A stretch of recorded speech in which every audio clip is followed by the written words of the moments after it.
C'est vraiment étrange. Ça fait plusieurs fois que j'essaie de faire cet enregistrement, mais à chaque fois que j'essaie, il y a toujours un problème.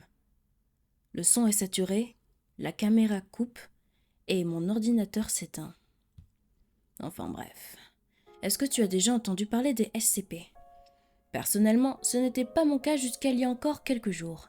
Je suis tombée complètement par hasard sur le cas de SCP-96 et ce sujet m'a tellement passionnée que j'en ai écouté des dizaines d'autres. J'ai failli en faire une nuit blanche. Pour tout écouter jusqu'au bout, il faut s'accrocher. Je ne suis pas sûre de vouloir y croire, mais si c'est vrai, il y a largement de quoi s'inquiéter.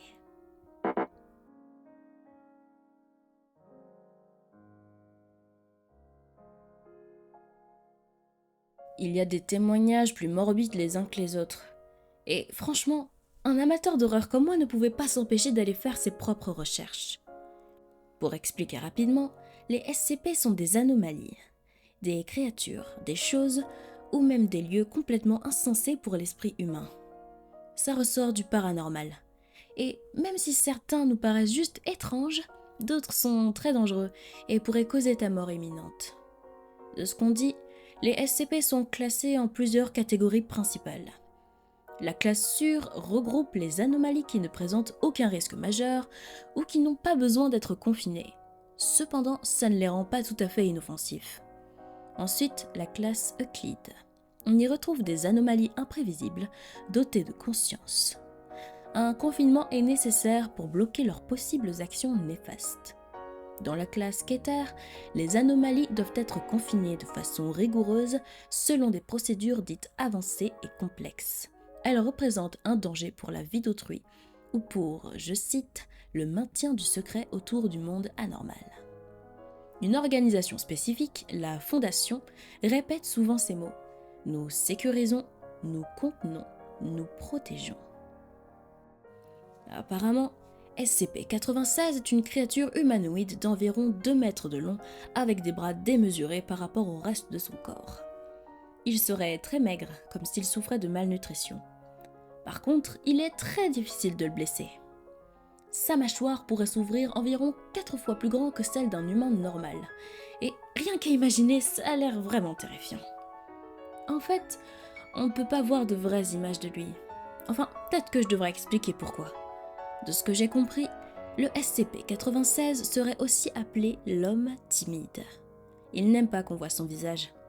À chaque fois que quelqu'un croise son regard, SCP-96 éprouve un immense désir de mettre fin à l'existence de l'intrus. En d'autres termes, si jamais tu voyais son visage en vrai, ou par photo par exemple, tu deviendrais momentanément le sujet d'une expérience et on t'appellerait SCP-96-1. Momentanément, car si tu croisais son regard, tu éprouverais une panique intense, étouffante et oppressante, un peu comme si ton instinct pressentait que tu allais passer les dernières minutes de ton existence. Tu vas pouvoir entendre, ou tout simplement imaginer SCP-96 en train de commencer à pleurer, gémir et cacher son visage comme s'il voulait absolument que tu ne le vois pas. Ça va durer un petit moment, et puis il va finir par entrer dans une rage folle, ou plutôt une folie meurtrière qui va, peu importe où tu es, le mener jusqu'à toi.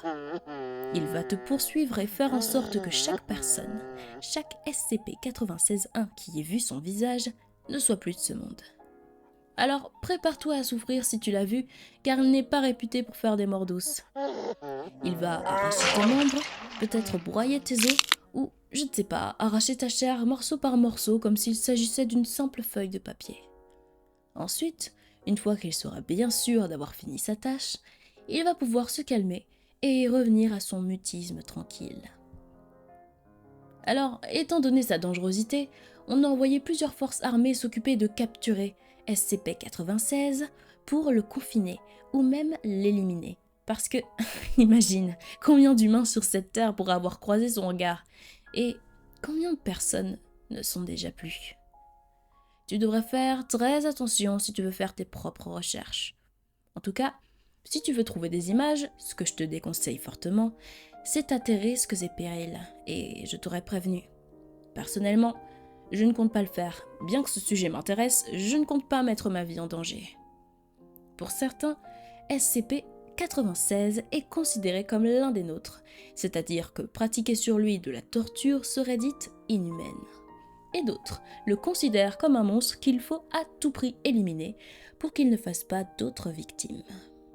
Bien évidemment, j'ai quelques autres informations assez intéressantes que j'ai trouvées